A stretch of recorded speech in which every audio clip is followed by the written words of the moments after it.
Hola, bienvenidos a un capítulo más de Un Café con Miguel. En esta oportunidad estoy con un muy buen amigo mío, exmilitar, veterano, héroe de la patria y ahora candidato a la Cámara de Representantes, Wilmer Sánchez Rojas. Wilmer, es un placer para mí estar compartiendo este café con Miguel. Bienvenido. Oiga, Miguel, la verdad, primero muy agradecido por el espacio. Para mí es muy grato que me tengas en cuenta para poder compartir estos espacios. Sabes que hemos estado en las duras defendiendo el país y haciendo muchas cosas.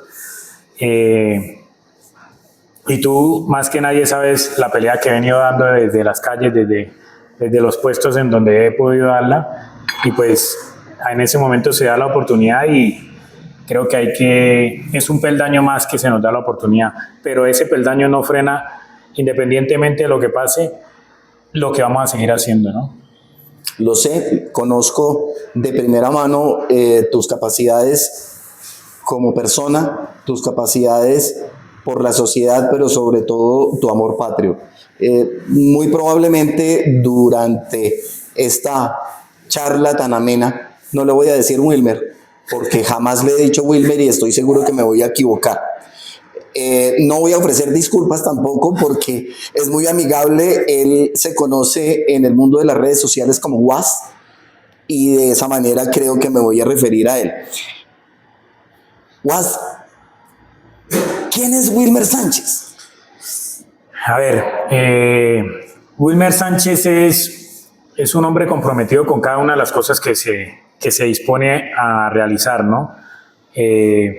Yo me crié en una familia bastante difícil por el tema del alcohol, pero vi la decisión de mi padre en el momento de dejar ese tipo de situaciones y creo que eso también marcó mi vida porque me permitió a mí darme cuenta de que en el momento en que tome una decisión tengo que hacerlo con firmeza.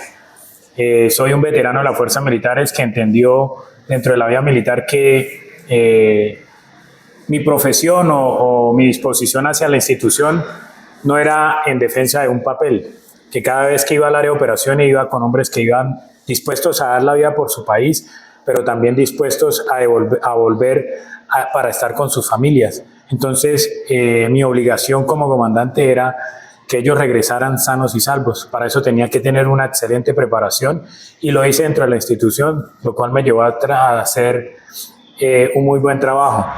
Pero yo creo que la institución me preparó a mí fue para estos últimos 3 años, mi hermano, porque eso creo que fue un entrenamiento. Esa tenacidad y esa firmeza que adquirí dentro de las fuerzas militares y esa lealtad, tuve que ponerla a prueba con el sistema que empezó a atacar mi familia. Y ya venía yo estudiando y entendiendo de cómo la parte legislativa estaba afectando a la niñez y pues yo soy una persona totalmente provida y que quiero todavía incluso tener hijos. Entonces sabía que si había algo que estaba amenazando a la niñez yo tenía que estar enterado de qué era. Y empiezo a estudiar y posteriormente mi esposa queda embarazada. Cuando yo paso el retiro, mi esposa queda en estado de embarazo, quedamos en estado de embarazo y empieza un tema del sistema a decir, venga, tiene la oportunidad de abortar. ¿Por qué no pierde el niño? Tiene la posibilidad. Entonces empiezo yo a reaccionar y digo, carajo, esto no va a ser fácil. Entonces empieza esa pelea de entender qué es lo que pasa, por qué promueven este tipo de cosas y en ese mismo momento hay una oportunidad de trabajo muy bien remunerada por parte de una empresa de Estados Unidos y termino dándome cuenta que tengo que tomar la decisión, o me voy por ese trabajo o me dedico a salvarle la vida a mi hijo. Después sale con una situación de síndrome de Down, tengo enfrentarme con el sistema, con el ICBF, porque ya no querían que abortara, sino porque mi hijo ya iba a ser un problema, entonces mejor era abortarlo. Entonces empiezo a entender esto y empiezo, como en la vida militar, a comprometerme porque no sabía que no iba a defender un papel, sino iba a defender la vida de mi hijo, y en ese proceso entendí que no era solo la vida de mi hijo, sino de la de muchos niños que estaban en peligro. ¿Cuántos años tiene ya esa bella decisión? A ver, ese hombre ese héroe, porque para mí ese hombre así es un héroe y ha sufrido las peores situaciones, y lo que yo he hecho dentro de la vida militar o lo que haya hecho dentro de la vida militar es una pendejada lo que ese hombre de 2 años y medio ha vivido. Entonces, Cuéntanos, ¿cómo le digo yo? ¿cómo es? Mi campeón, Mi guerrerito. mi guerrerito. Mi guerrerito. Siempre que me llama es, ¿y cómo va mi guerrerito? Es que es un guerrero, hermano, de la vida, se ha aferrado a la vida y ¿sabes qué es lo que más me motiva a mí, Miguel? Yo siempre voy a esas marchas, tú sabes, a los plantones, a enfrentarse a cualquier cantidad de situaciones, pero yo cuando empiezo a abrir la puerta sé lo que me espera al abrir la puerta. Y ese joven siempre está sentado ahí al frente de la puerta con una sonrisota esperando y me mira así como que yo sé que es él, apenas abro la puerta, entonces empieza y él tiene un gesto muy hermoso que hace y es que como que se emociona y lo que hace es apretarse. Entonces eso restablece mis fuerzas y mi gallardía para seguir dando esta pelea. Una pelea que vengo dando con muchas familias en el Congreso, en las audiencias públicas y que termina dándome la oportunidad de llegar a esta posición. Como te digo, un peldaño más en esta pelea que no termina el 8 de marzo. Independientemente de donde estemos, va a seguir, porque las vidas de nuestros niños siguen en riesgo día a día. Claro, y la defensa de los niños nunca termina. Hemos compartido hombro a hombro varias de tus luchas, no en todas porque son innumerables las batallas que en ese sentido has dado en este país y hemos tratado de contribuir con un granito de arena de apoyo y solidaridad con las batallas que tú das. Fuiste comandante de una unidad de fuerzas especiales. Cuéntanos un poquito de eso. Sí, fui comandante de unidades de fuerzas especiales. Tuve en especial un destacamento muy bonito que marcó también mi vida militar, porque incluso cuando yo entré a la vida militar, yo entré con la disposición de que quería hacer fuerzas especiales. O sea, cuando yo entro a la vida militar, a mí me gusta mucho el tema de la exigencia física y digo, yo voy a entrar allá, pero no para estar de blanco, yo quiero estar así mimetizado, yo me pintaba era eso. Una vez llego a la Armada Nacional y me llega esta oportunidad, obviamente entrego absolutamente todo y fueron situaciones complicadas en ocasiones, difícil cuando tú ves que has trabajado durante un tiempo para prepararte, para entrenarte y has vivido experiencias con muchos de esos hombres y de un momento a otro en una situación ves a la mayoría prácticamente heridos y uno de ellos sin vida debido a un artefacto explosivo y ahí es donde la toma de decisiones es importante. Cuando tú ves la mitad de tu destacamento o parte del destacamento que viene contigo, todo en el suelo, y salvar la vida de ellos está en manos tuyas y la decisión que tú tomes. Entonces ahí es donde tú realmente pruebas de qué estás hecho. De qué estás hecho. Y afortunadamente estaba claro mi objetivo dentro de la vida militar y en esa situación, como en muchas, tomé la mejor decisión y afortunadamente, en especial un compañero que es de toda la vida, que se llama Ibarra, cuando yo lo veo salir con la mano sangrando por todos lados y digo, Dios mío, es mi amigo, hermano, o sea, este man no puedo dejar que pierda la vida aquí, y toma decisiones y a salvar la vida de estos hombres, si hay que sacarlos, hay que evacuarlos, y desafortunadamente tuvimos una pérdida, pero vuelvo y te digo, mi compromiso con la vida de cada ser humano es clara, hay que salvarla. Eso muestra entereza, gallardía, valentía para enfrentar en diferentes campos de la vida lo que se venga. Cambiemos un poquito de escenario y vengámonos ya a la parte política y actual de Colombia. ¿Qué piensas tú del manejo que se le está dando por parte de este gobierno a la situación en Colombia? A ver, hay algo que yo quiero que la gente entienda Y muy pocos han pensado de la siguiente forma. Y es que el país no lo está manejando este gobierno. Este gobierno es un títere. Este gobierno cumple órdenes de organizaciones externas. Ok. Es lo mismo que pasaba con nuestro país vecino.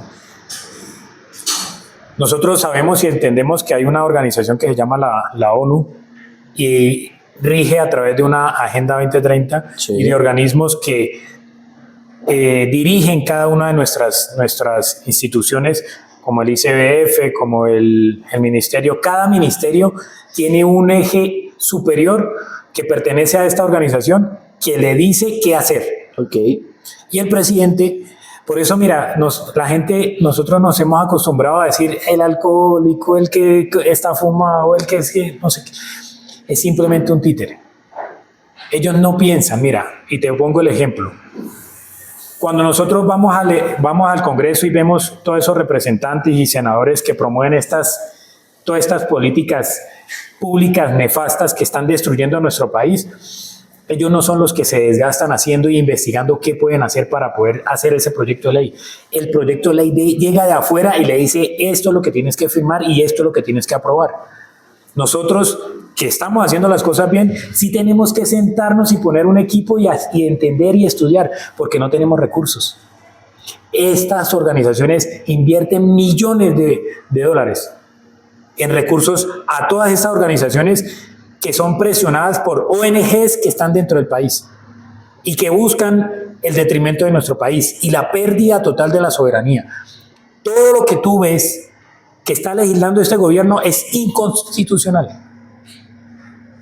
¿Cómo tumbas tú cualquier decreto, cualquier resolución, cualquier proyecto de ley? Porque es inconstitucional. Porque estas agendas violentan rotundamente nuestra Constitución y vulneran todos los derechos humanos que están dentro de la Declaración Universal de los Derechos Humanos. Y hay un error que nadie y muy pocos han entendido. Y es que en el artículo 29 y el literal 3 de la Declaración Universal de los Derechos Humanos dice claramente que ninguna de esas libertades y derechos, hablando de los derechos humanos, puede ir en contra de los propósitos y de principios de las Naciones Unidas. ¿Qué significa eso? Que las Naciones Unidas puede hacer lo que quiera. Sujeción total. Y usted tiene que hacer caso. Y le pongo un ejemplo claro para terminar, mire. Promueven el aborto, promueven el adoctrinamiento de niños, promueven la eutanasia, promueven el reclutamiento, nunca se pronuncian en contra de todo lo que está sucediendo y no son los que supuestamente tienen que defender lo más sagrado que tenemos nosotros y es nuestros niños. Y si nosotros cambiamos ese tema de pronto de los niños, váyase a las fuerzas militares, no están siendo masacradas y cuándo han dicho algo. Ellos necesitan debilitar nuestra soberanía y este gobierno está dedicado a hacer caso, no hace más. Y el presidente que tenemos, pues, a tomar licor y a hacer lo que se le da la gana, hermano. En Panamá. Y todo pago por la panameña, ¿no? Estamos completamente de acuerdo en ese sentido. ¿Qué piensas de la declaratoria, o mejor, del decreto de emergencia económica? Populismo. Venimos de un gobierno que supuestamente viene diciendo que es el mejor, que no ha tenido falencias y que económicamente ha surgido mucho, y usted se pone a ver y sacan cifras, no sé de dónde carajos, como que sacan y vamos a comprar un paquete chito y miremos qué sale hoy y lo ponemos en la cifra, hermano. Lo comparan, hacen unas cifras donde comparan este año con el año anterior, pero es del mismo gobierno que, o sea, es una estupidez. No, el caso más puntual que además, primero me dio tristeza y después me dio fue risa. Es que esta gente da risa.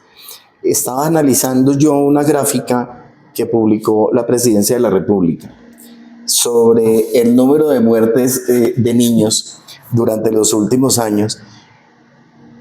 Y yo me acuerdo que en alguna serie de televisión hace muchos años, alguien le decía a otra persona, hombre, no insulte mi inteligencia. Yo creo que lo mismo se le puede decir a este remedio de presidente que tenemos. No nos crea tan pendejos, no insulte la inteligencia de los colombianos. gira los ejes de la gráfica,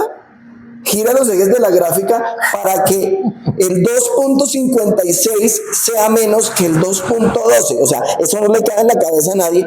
Y créeme, todavía hay gente que lo aplaude por esa disminución. O sea, es increíble, es increíble. A ver, lo que pasa es que no es que la gente le aplauda, lo que pasa es que hay mucha gente vendida y hay mucha gente detrás de todo esto que está recibiendo algún tipo de recurso o algún tipo de beneficio. ¿A quién beneficia muchas de las cosas que se están legislando dentro del Congreso? Por ejemplo, tenemos Sandra Ramírez y todo este poco de degenerados que están dentro del Congreso. ¿A quién crees que va a beneficiar la legislación que ellos hacen? Pues a los delincuentes que están en los grupos al margen de la ley. Entonces, todas esas bodegas que les aplauden y que salen en redes sociales porque ya salen abiertamente. Sí, ya se muestran. Ya se muestran. Son grupos que necesitan que le legalicen la delincuencia. Y eso es algo que está muy claro. Entonces, el tema del decreto de emergencia económica es una necesidad de seguir robando lo que, hermanos, ya no tienen ni de dónde sacarse. Yo creo que están desesperados porque se les está acabando el tiempo y no van a poder seguir robando. Es cierto. Yo hablaba con otra persona acerca de la ley de garantías. Y es increíble que faltando 3 días para la ley de garantías... ¿Cuántos contratos? Se firmen ¿por cuántos? 6 billones de pesos en contratos. 5 billones, con B, billones. De esos se firmaron 24 horas antes de entrar en vigencia la ley de garantías. Hombre, esto es lo más ruin, cobarde, mezquino y asqueroso que se le puede hacer a un país. Y de frente, hermano. Sí. Y nosotros aquí tomándonos un café. No, es que... A ver, nos han cegado, ¿no? Sí. Lo que pasa es que, vuelvo y te digo, cuando nosotros dependemos de una agenda que tiene 17 objetivos de desarrollo sostenible y esta agenda ataca absolutamente todos los ejes. Economía, mira, es que ya ni una vaca puede pegar, pues. ¿En serio? Es que ellos dicen que es que los gases que producen están dañando... O sea, ¿en qué cabeza cabe? O sea, qué estupidez, man. ¿Y quién lo promueve?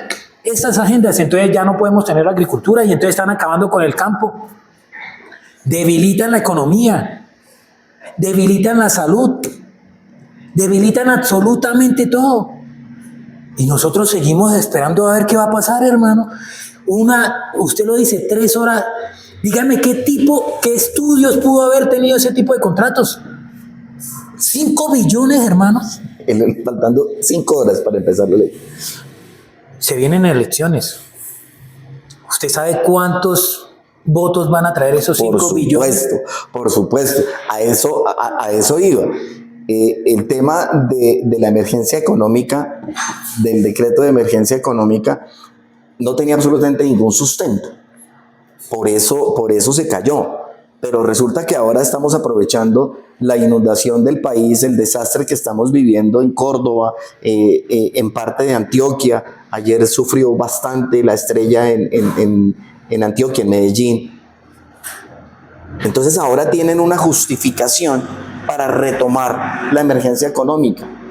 Pero es que los entes gubernamentales tienen que revisar que los dineros que faltan para cubrir o para suplir esa emergencia económica fueron robados, y fueron robados bajo el amparo de este gobierno, por esa corrupción desmedida que se tiene. Dame tu opinión al respecto, Guasi. Es más de lo mismo, es más de lo que vinieron a hacer y que están haciendo desde el principio, Miguel. Estos son crónicas de una muerte anunciada. ¿Cómo es posible que la unidad de gestión del riesgo se trague toda la plata que estaba dispuesta para la necesidad que tiene hoy Córdoba? Y pues en ese momento Antioquia. ¿Y usted cree que va a ser la única? Mire, el problema no va a estar tanto en ese momento porque no se siente, Miguel. El problema va a estar, ¿sabes qué? Cuando para la próxima presidencia, que ya no esté estos tipos de gobierno, cualquier cosa, cualquier peso que necesiten recuperar, va a ser un incendio del país. Por supuesto. Entonces, esto no es de opinión, Miguel. Esto es de simplemente coherencia. Estamos siendo desfalcados Estamos siendo destruidos en todos los sentidos. Y el país va a necesitar mano dura. Va a necesitar congresistas que se paren en la raya. Porque lo que se viene para el año entrante, bueno, después del 7 de agosto, no es fácil. Y hay ejemplos claros en el mundo. Mire lo que está pasando en Estados Unidos. Cuando se paran en la raya, entonces todos quieren venir a vandalizar las calles. Y entonces los malos son la fuerza militar y son la policía. Y nunca menciona los grupos al margen de la ley. Y no nos olvidemos de que esos grupos al margen de la ley ahorita tienen más del 60% del territorio invadido, es decir, hemos perdido la soberanía en un 60%. Cambiemos un poquito el escenario, pero sigamos con este gobierno que tanto nos inspira a nosotros. Nos inspiras, incluso estamos aquí por esto. Estamos aquí por ellos, claro. Eso hay que agradecer. Si no existieran estos petardos, nosotros estaríamos hablando en un café con Migue de deporte. De alguna gloria al que se hizo. Sí, alguna vaina interesante, pero no, estos payasos acaparan toda la atención precisamente por eso, por payasos. Hablemos del incremento del salario mínimo, 23.7%. ¿Qué opinas? Que por sí ya lo tumbaron, ¿no? Esa es la segunda parte de la pregunta. Pero a ver. Pero del incremento como tal. El incremento es un detrimento aún mayor de nuestra moneda.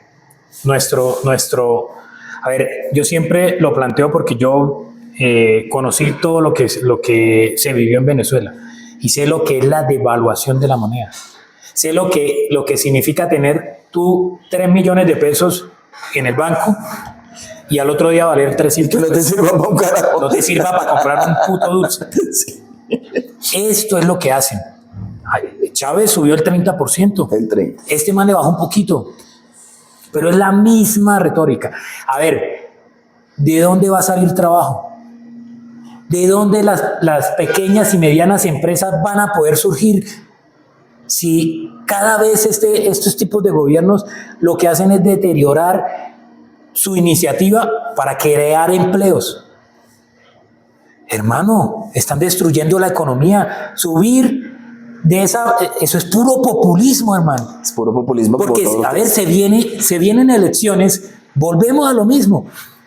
Mire, la gente no va a sentir el golpe de un incremento como ese al primer mes o al segundo mes. El primero y segundo mes vio que su cuenta está grandísima y bien, excelente. Después del quinto mes, cuarto mes, usted dice, venga, pero es que ya no me alcanza lo mismo. Porque es que todo el mundo cree que es que me subieron el sueldo y entonces la señora que tiene el negocio y el restaurante tiene que mantener los precios. Porque esa es una de las políticas que quieren que no se incrementen precios. Y entonces, ¿cómo le paga usted el aumento a los empleados? ¿Qué? ¿Tiro la moneda al aire y de pronto siembro una matica de billetes y me salen o qué? Hermano, seamos conscientes. Se necesita empleo para poder surgir y para poder que un país sea productivo. Y esto no lo genera. Hay una base fundamental en economía, que para medir un incremento de un salario mínimo se tienen que mirar muchos factores. Uh-huh. Los principales son el IPC y el índice de productividad. No más. Es matemática de coquito. Pero vaya mía el de productividad. No hablemos de eso porque me da tristeza, me pongo a llorar aquí. Entonces, los gremios estaban ofreciendo un aumento entre el, 5 y 6.5, bueno. Y los sindicatos, que son la contraparte, estaban pidiendo un aumento del 16%. Yo calculaba que el arreglo basado en el IPC y sobre todo en el índice de productividad, podía estar alrededor del 9.5, 10.5, era lo que yo tenía presupuestado. Cuando este esperpento sale con un aumento de más del 23%, esa noche estaba yo sentado cenando con mi hija Y yo le decía, esto es increíble, esto va a ser, no me atrevo a decirlo aquí porque me da pena y yo no soy grosero, yo no digo grosería. Esto va a ser un mierdero. Esto no tiene ningún sustento. Y vengo esgrimiendo esa bandera. Este tipo quiere acabar con las MIPYMES. Una cifra que dejo en el aire: las MIPYMES son las que generan el 82% del empleo formal en Colombia. Eso es innegable, y los que de alguna manera leemos, a diferencia de quienes están en el Palacio de Nariño dentro del combo, no lo hacen. Entonces, si nosotros atacamos las MIPYMES, yo no puedo generar empleo cuando castigo a las empresas que lo generan. O sea, es lo que tú decías ahorita, es coherencia, es sentido común. Yo no puedo disminuir el índice de desempleo atacando a quien lo genera. ¿Cómo le voy a quitar yo el pescuezo a la gallina de los huevos de oro? O sea, tengo que ser muy pendejo. Y es lo que estamos haciendo ahorita. Le quitaron el pescuezo a la gallina de los huevos de oro para preparar un sancocho. Y después de que se tomen el sancocho, ¿qué va a pasar? Y es lo que se está viendo ahorita. El Consejo de Estado no tumbó el decreto. Lo suspendió por un lapso de 8 días, mientras el ilustrísimo, benemérito e inteligente gobierno de este país argumenta y saca un nuevo decreto basado en los estudios. Se van a joder. Claro, constitucionalmente es cierto que el Consejo de Estado no puede decir vamos a aumentar el salario mínimo no en el 23.7, sino en el 16. Porque ellos no están ellos no pueden hacerlo porque no tienen la competencia. Ellos no es su competencia. Entonces, ¿qué va a hacer este tipo? Probablemente hay dos opciones. En el primer escenario van a pasar de los 8 días y lo van a dilatar. En el otro escenario van a pasar un decreto en las mismas condiciones en que está. Entonces aquí no va a pasar absolutamente nada. ¿Por qué? Porque la permeabilización de todos los estamentos del Estado a nivel de corrupción es tan alta que les vale huevo. Les importa un pepín. No les interesa. ¿Y de dónde viene la permeabilización? Póngale esos 5 billones de pesos otra vez. Pero para mandar plata para Gaza, para los pobres ofendidos que asesinaron los israelíes. No, ellos le pegaron ojazos a los disparos que hicieron la gente de Gaza. Pero no, para ellos sí hay plática, pero para la gente de aquí no hay, porque pues ahí sí tenemos que hacer una emergencia económica, porque tenemos que recuperar la plata. Son medidas netamente populistas, y son netamente populistas, UAS, porque todas salen preelección. Y esto que pasó con el Consejo de Estado, mi concepto muy personal es que es un error político, porque muy probablemente va a favorecer a Iván Cepeda y sobre todo, sobre todo a Roy Barreras. Tú me decías que tocaba pararse duro en el Congreso. ¿Cuáles son los pilares sobre los que el representante a la Cámara, Huasi, va a esgrimir? Yo sé que la primera bandera y la más grande de todas es los niños. Por eso yo te quiero tanto, por defender a los chiquitos. A ver, lo que pasa es que si no hay un compromiso de nosotros por defenderlos, ¿quién los va a defender? Porque es que ellos no se pueden defender. Y por eso para estos tipos de gobiernos y estas agendas externas es tan fácil atacarlos y mantenernos a nosotros peleando por el tema de la economía y de un poco de huevonadas que al final nos alejan de lo que es primordial, y es la defensa de ellos. ¿Cuáles son los pilares? A ver, son 4 pilares claros. 4 pilares que nosotros debemos de fortalecer y debemos de restablecer. Bajo la Constitución, aunque la Constitución tiene ciertas agujas que nosotros tenemos que extraer, pero nosotros, ¿qué tenemos que hacer? Basarnos en la Constitución primero. La fe y la libertad. Para los que no saben, en septiembre se firmaron, este gobierno propuso proyecto de ley 057 y 058. El uno proponía control estricto sobre las iglesias y cerrarlas si es necesario. Y el otro, normalizar el satanismo y toda esa chamanería y toda esa vaina que lo único que trae es legalizarlo, sí. Normalizarlo. Sí, es que eso iba a ser normal. O sea, iba a ser usted normal, usted llegar a la iglesia, entrar a orar y al lado el otro fumando y haciendo huevonada y haciendo hasta... Y hablemos serios del satanismo, hermano. ¿El satanismo qué trae? Sacrificios. Ajá. Y entonces vamos a permitir eso. O sea, fácilmente nosotros vamos a entrar a una iglesia a pedir para proteger a los niños y al lado están promoviendo un tipo de o sea, una aberración como es llevar un sacrificio a un niño. Porque dejémonos de pendejadas y hablemos claros. Detrás de todo esto hay un mercado que afecta fuertemente a la niñez. ¿Qué es lo que después lo hablaremos si hay el espacio? Pero primero tenemos que defender la fe. Ellos han venido sacando a Dios de todo. Ahí comenzaron los problemas. Ahí empieza el problema. Mire, ellos le tienen tanto temor a eso que ahorita estaban prohibiendo los crucifijos en las comisarías y en todo lo que se tenía que ir a legislar. ¿Cuál es el miedo? Porque no se atreven a ver esa imagen y saber que hay un Dios poderoso que dice, puedes hacer lo que quieras, te puedes hacerlo a escondidas, no hay nadie, pero yo sí te estoy viendo. Y eso muchas veces remueve corazones y despierta conciencias. Es cierto. Entonces, ellos necesitan deshumanizar la humanidad.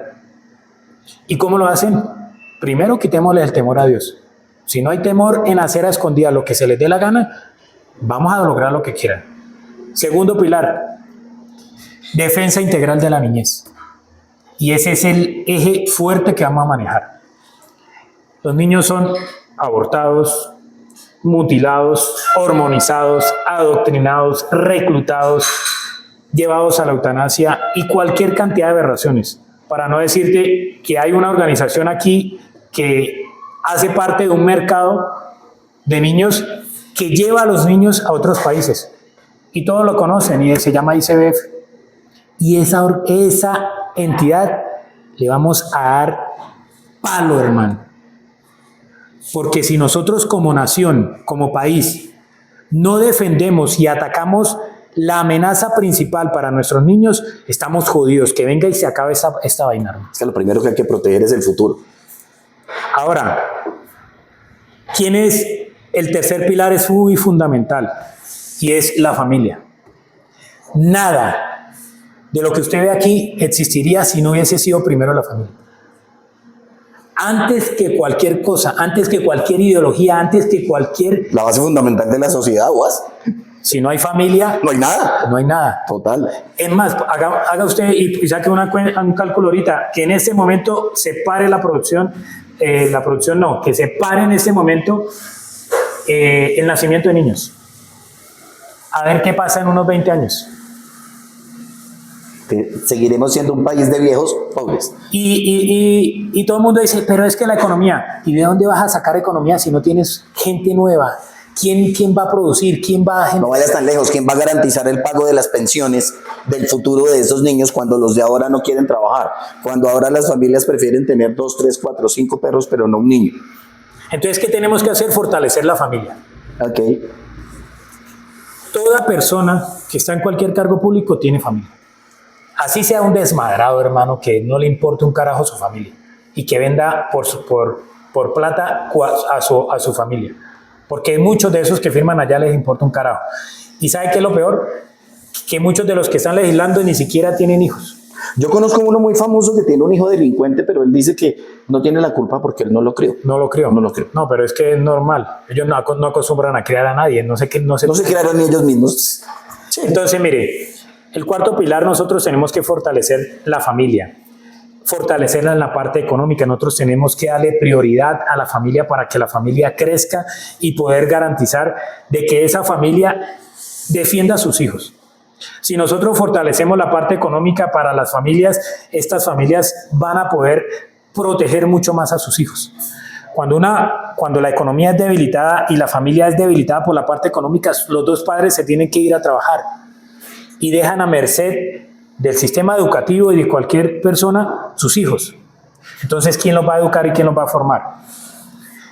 La familia se tiene que fortalecer, se tiene que defender. Y familia, hablo de hombre y mujer creando una nueva generación. Porque aquí no hay otro. Es hombre y mujer. Es que yo pienso que aquí se comenzó a deteriorar todo cuando comenzó la inversión de los valores, cuando lo bueno dejó de ser bueno y lo malo comenzó a ser bueno, cuando se perdió el respeto por el padre, se perdió el respeto por la autoridad, y cuando yo no sé a qué loco o loca se le comenzó a ocurrir que ya no habían 2 géneros, sino habían 35 géneros. Entonces ahora el que se quiere creer una mesa, entonces hay que respetarlo como género, y entonces si el señor que nos está ayudando con la cámara se quiere casar con una silla, entonces hay que respetarlo, pues porque eso hace parte de su libertad. En ese momento comenzó la degradación y la podredumbre de la sociedad a la que nos están llevando todos estos malos manejos, Guas. Y para pasar al otro pilar te voy a nombrar algo que es muy perverso, porque es que nosotros vemos con que se quiere parecer o que quiere identificar con un caballo, que no sé qué, y quiere ir a comer allá a pasto, pues que vaya y coma. Eso no tiene nada de malo, ¿sí me entiendes? Eso no hay ningún problema. Que se quiera, el problema es que nosotros tengamos que pagarle el pasto y tengamos que ir a cubrirle todo lo que esa persona... Perdona que yo te diga, pero que tengamos que verlo también. Pero aquí viene lo perverso. Cuando un tipo de 50 años dice yo me identifico como una niña de 7 y tienes que dejarme entrar al jardín infantil a jugar con los niños de 7 y al baño con los niños, porque se identifica como una niña de 7 años. Es que ahí es donde viene lo perverso, Miguel, de todas esas políticas, porque detrás de todas esas organizaciones hay una red de PDFs, de pedófilos, digámoslo, porque aquí es que uno se acostumbra en redes sociales a no poder decirlo. No, las cosas hay que llamarlas por su nombre. Hay una red de pedófilos que está normalizando todo eso. Entonces hay que hacerle un estudio muy claro, y eso yo lo tengo muy claro en ese sentido. Y el cuarto pilar, que es el que sostiene al resto. Sin seguridad no hay absolutamente nada, hermano. Ahí quería llegar. La seguridad es importante, nuestra fuerza militar y nuestra policía es importante. Pero vuelvo y te digo, aquí hay agendas que muestran a las fuerzas militares y a la policía como los opresores, como los genocidas, como lo peor, y a los grupos al margen de la ley los ponen, después de que han hecho cualquier cantidad de atrocidades con la humanidad, a sembrar maticas y a sembrar flores.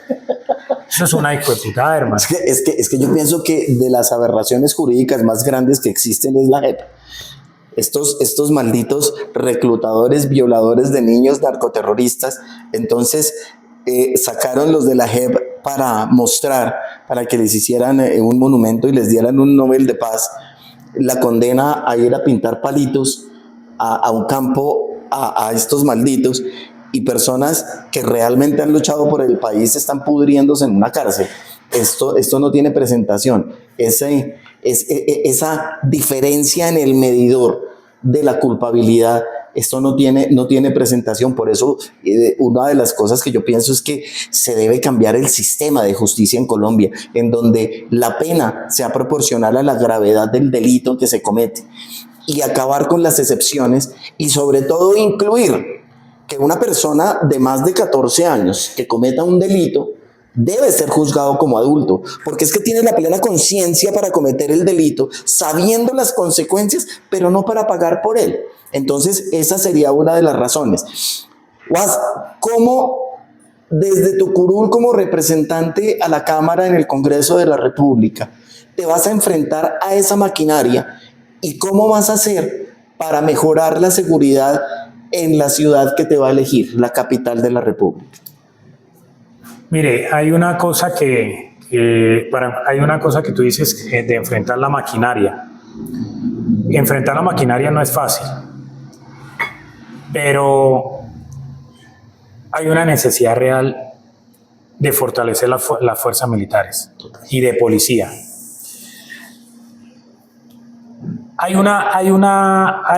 Muchos están ahorita diciendo que hay que militarizar Bogotá, mire, militarizar Bogotá es disminuir el poder de fuerza que puede llegar a tener la policía. Cada uno de estas instituciones tiene un rol claro.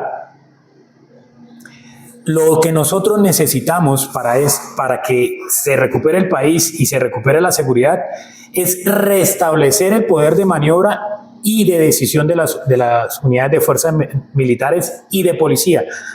Están maniatados, cese al fuego, cese, un poco de estupideces, hermano, que lo único que hace es fortalecer. Usted hace un momento habló, 60% del país está tomado por estos grupos al margen de la ley. Nosotros debemos atacar todos esos decretos, todas esas resoluciones que han debilitado nuestras fuerzas militares. Debemos restablecer el orden y darle tecnología. ¿Cómo es posible que en este momento en donde el mundo tiene tecnología por todos lados, un ladrón robe en una moto en un barrio y se mueva por toda la ciudad como si no hubiese pasado nada? Nosotros tenemos que darle tecnología a toda la ciudad. Nosotros tenemos que fortalecer los sistemas de cámaras. Mire, hay inteligencia artificial, hay una cantidad de cosas, hay drones. ¿Cómo es posible que nosotros permitamos que en una capital, el corazón de nuestro país, se permita todo esto? ¿Qué vamos a esperar del resto? Si se supone que aquí es donde tenemos la mayor cantidad de recursos y la mayor cantidad de efectivos disponibles para poder defender la capital. ¿Qué imagen le estamos dando al mundo? Entonces, hay que restablecer el orden. Hay que volverle a dar la posición a las fuerzas militares. Y nosotros tenemos que llevar al Congreso nosotros tenemos que renovarlo. Ya esos que llevan 4 años, 8 años y no han hecho un carajo, llevan 12 años, llevan toda su vida dependiendo del Estado y nunca han hecho un carajo, eso ya no sirve. Ya no van a hacer nada y van a ser un obstáculo dentro de lo que nosotros vamos a hacer.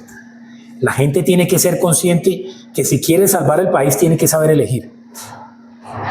Hay algo que nosotros tenemos que fortalecer dentro de las fuerzas militares y de policía y es el bienestar. Todo el mundo habla del policía corrupto, del policía no sé qué, y no es de justificarlo. Pero ¿qué está ganando y cómo está ganando ese policía y cómo está ganando ese militar que está arriesgando su vida? Si es un sueldo digno para salir todos los días a arriesgar su vida, ¿es suficiente para poder garantizar la estabilidad y la tranquilidad de su hogar mientras va y se esfuerza y sacrifica su vida? Eso es algo que nosotros tenemos que trabajar. Debemos de fortalecer el bienestar de la tropa, que se garantice bienestar real. De resto, nosotros vamos a seguir teniendo el delincuente que se dedica a hacer, a buscar la vulnerabilidad dentro de las fuerzas militares y de policía. ¿Y cómo la buscan? Mire, hermano, yo sé que su familia está pasando hambre.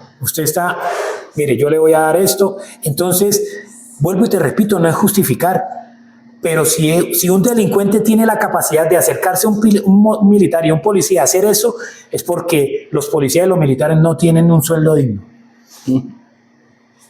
Nosotros tenemos que restablecer la dignidad del policía y del militar. Una dignidad que han perdido por todas estas políticas públicas y por todas estas políticas nefastas que han debilitado su fortaleza. Mire, hermano, yo hice parte de estas unidades. En el mundo no hay hombres más preparados para dar esta pelea que los que hay en Colombia. Simplemente hay que darle las herramientas, la tecnología y la tranquilidad de que sus hogares están bien. Y vamos a tener recuperado nuestro país de manera efectiva. No es militarizar, porque eso disminuye el poder de la fuerza de la policía. Militarizar Bogotá para poder recuperarlo, digamos que el primer tiempo de recuperación. Pero no podemos empezar a quitar los roles, porque esa vinculación de roles en diferentes áreas termina desapareciendo la fuerza en lo que se tiene que garantizar en Bogotá, por ejemplo, y es la policía. La policía tiene muchos efectivos excelentes. Fortalezcámoslos y ingresémosle dinero a las fuerzas militares y de policía.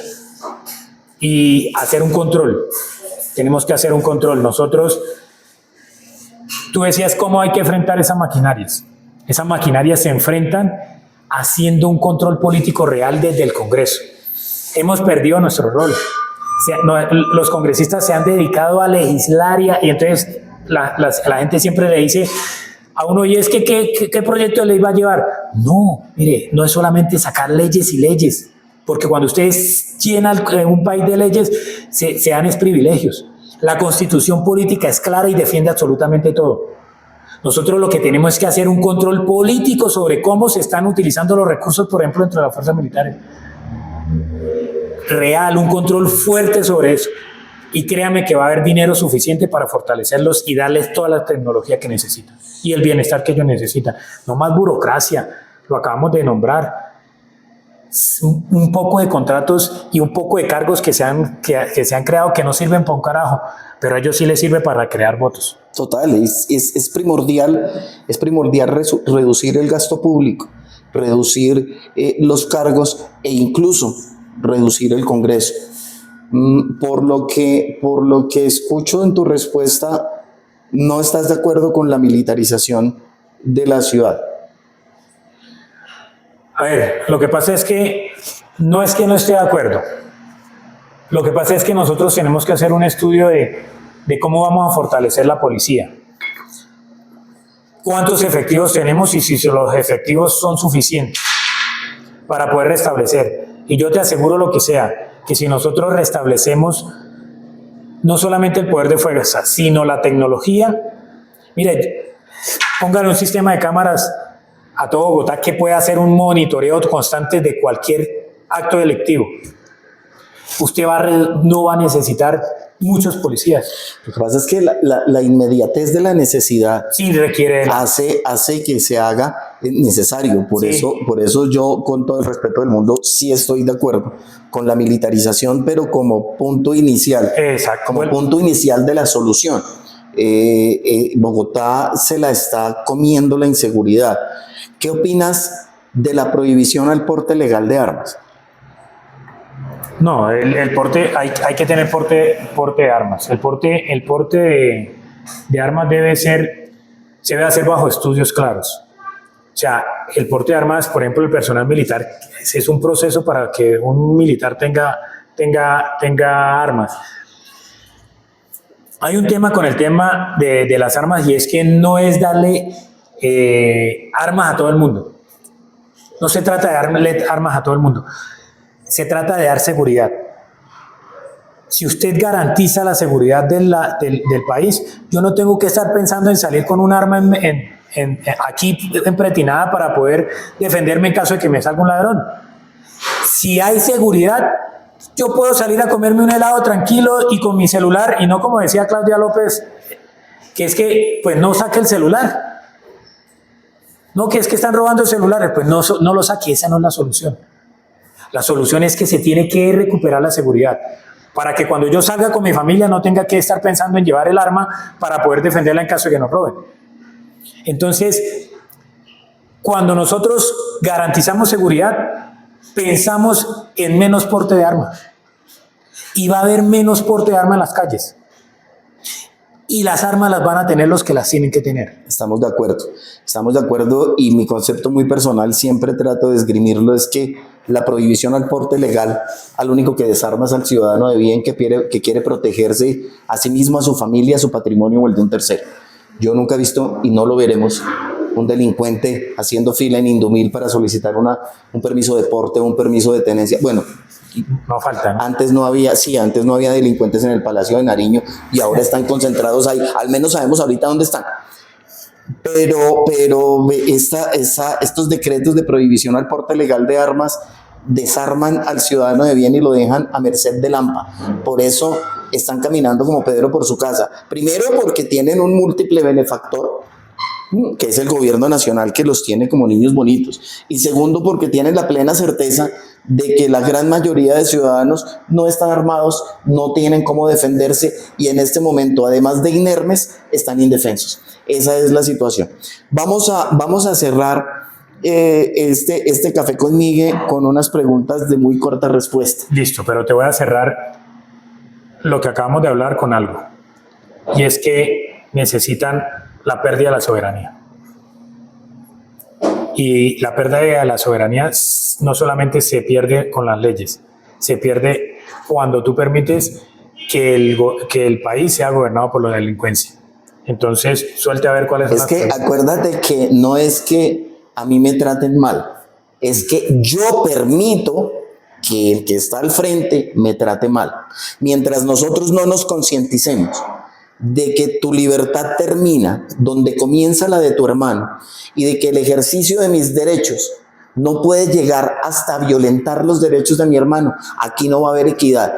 Cuando un presidente quiere inventarse una Asamblea Nacional Constituyente para cambiar la Constitución Nacional a las patadas, lo que hay que cambiar no es la Constitución, lo que hay que cambiar es el presidente, no se les olvide. Y los congresistas. Ave María, por eso la idea es que llegue gente nueva. No, sí, hay que hacer las cosas bien. Y se hacen cuando usted ha vivido en carne propia la mala legislación. Por supuesto, por supuesto. Te voy a nombrar los candidatos presidenciales y tú en 2 palabras me los vas a definir. 2 palabras. O sea, 2 nomás. 2 nomás. Ahí me la pone difícil. No, es fácil, es fácil, es fácil. Comencemos. Voy a tratar de ser decente, ¿no? No, no seas decente porque dejas de ser tú. Perdón. Comencemos. Vamos a comenzar fácil. Juan Carlos Pinzón. Aliado con anteriores. Total. Aquí nos vamos a reír un poquito. Oviedo. Le faltan pelotas. Yo creo que nunca las ha tenido. Nunca las ha tenido. Sí, no. Claudia López. Daño a la infancia. Estamos completamente de acuerdo, ¿sabes? Peñalosa. Dinosaurio. Galán. A ver, Galán, pongámoslo como aberración. Vicky Dávila. Zurda. Paloma Valencia. Tibia. Ok. ¿Qué opinas de la consulta?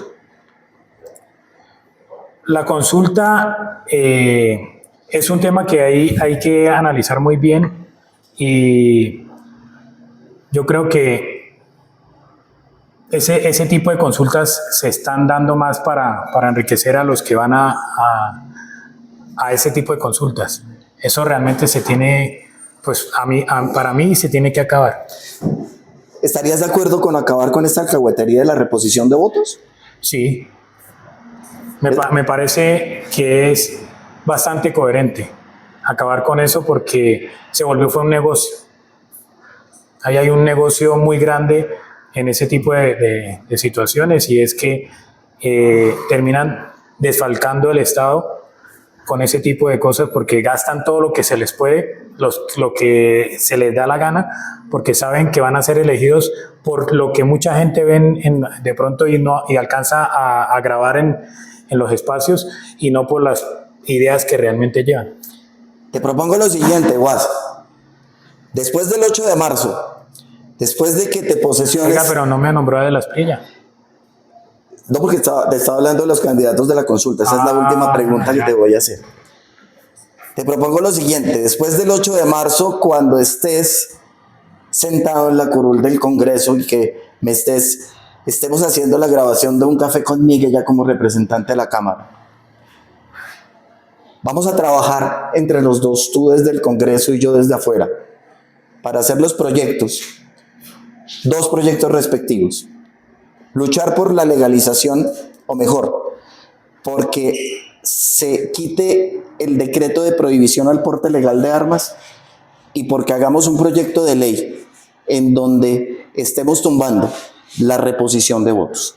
Te hago esa propuesta y quiero que aquí delante de todo el mundo la aceptes o no. Sí, claro que la acepto.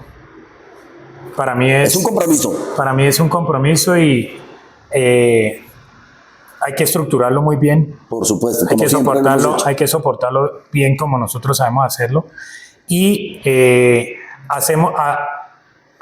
dentro de ese análisis que se tiene que hacer para esos proyectos de ley, tenemos que basarlo en fortalecer nuestra Constitución, basándolo en la Constitución y alejándolo de lo que son estas agendas para que no haya permeabilidad y podamos llevar a que esos proyectos sean éxitos. Ahora sí viene la pregunta final. ¿A quién vas a votar para la presidencia?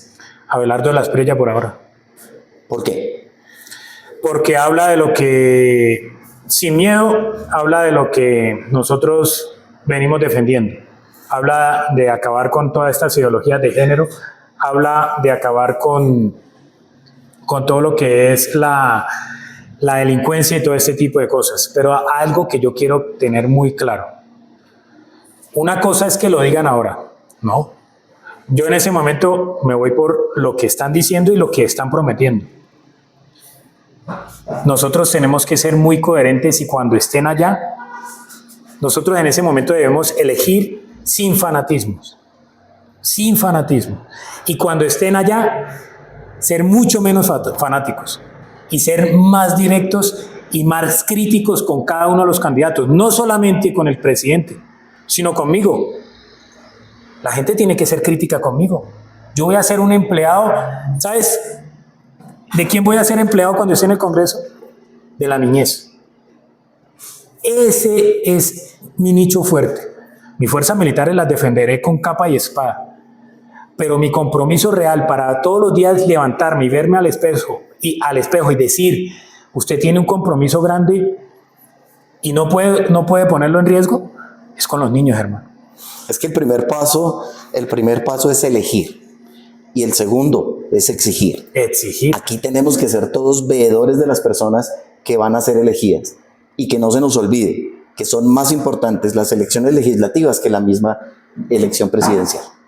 Y eso es importante, porque nuestro país se ha vuelto un tema de fanatismo y terminamos peleando como perros y gatos y ellos subiendo al poder y haciendo lo que se les da la gana. No hay espacio para ser corruptos, no hay espacio ya para permitir más esto. Entonces hay que ser claros, dejemos el fanatismo y seamos muy directos en la crítica. Si dice que va a prometer esto, lo cumple o no, y si no lo cumple, pues nos vamos a ver cómo acabamos con esa y llevarlo a que cumpla realmente lo que prometió. De resto, hermano, como dicen, de boquilla a los músicos, de boquilla y de palabra cualquiera, pero en el papel, ¿qué es lo que van a realmente hacer? Eso es lo que tenemos que defender. Estamos completamente de acuerdo. Wilmer, no me siento bien diciendo Wilmer. Was, gracias por estar aquí. Gracias por compartir estos minutos con Un Café con Mili. Gracias por todo lo que haces por los niños de Colombia. No lo mencionamos, Was tiene una fundación que se llama Leones Despiertos, que viene trabajando por la infancia de Colombia desde hace mucho tiempo. Conozco su trabajo, coadyuvé con algunos temas jurídicos y siempre he admirado y he apoyado todo el trabajo de Leones Despiertos. Dale un abrazo enorme a mi guerrerito. Despídete. Nada, agradecerle a usted primero por la invitación, al equipo que tiene detrás, un equipo fuerte que tiene usted ahí detrás apoyándolo en todo esto, por garantizar el espacio. Y yo le digo a los colombianos algo muy especial, y es que yo no soy político porque quiera. Yo soy político porque me tocó meterme a la política. La política se metió con mi familia, se metió con mis hijos. Vi cómo acabó con vidas de mis compañeros en el área de operaciones y por eso estoy haciendo política. Debemos de acabar esa idea de que el político se sirve de la política. La política no está hecha para que el político se sirva de ella. Está para que el político le sirva a la sociedad. Y nosotros debemos de cambiar esa mentalidad. Es que por eso se llaman servidores públicos. Servidores públicos. Entonces la gente se vuelve fanático de los servidores públicos y nunca quieren exigirlo. Y cuando la embarran, nunca quieren criticarlos porque es que es como cuando acepto que gane o pierda. Así es. Entonces la idea es clara, Miguel. Seamos críticos. Que no sea lo que salen a decir y no crean simplemente en lo que salimos aquí a decir en redes, sino lo que se va a firmar dentro del Congreso cuando estemos en el Congreso. Los votos allá valen. y nosotros vamos a representar un voto de la sociedad. ¿En qué va en favor o en contra de la sociedad? Es lo que tenemos que ir a identificar. No lo que salen a decir en redes, porque aquí hay una cantidad de payasos que salen a rasgarse las vestiduras en redes y allá adentro firman en contra de lo que salen a decir que están atacando. Lo importante es ser consecuente entre lo que se piensa, lo que se dice y lo que se hace. Lo importante es dejar los egos. Lo importante es comenzar a pensar en colectivo, comenzar a pensar en Colombia. Él es Wilmer Sánchez Rojas, candidato a la Cámara de Representantes por Bogotá del Partido Conservador. A ustedes gracias por acompañarnos. Número 116, ¿no? C116, Wilmer Sánchez Rojas, UAS. Para mí ha sido un placer estar aquí contigo hoy. A ustedes, gracias por acompañarnos. Nos vemos en un próximo capítulo de Un Café con Migue. No se les olvide, por Colombia, lo que sea menester. Ubi Concordia y Vivi Victoria. Los niños de Dios no se tocan. Con los niños no.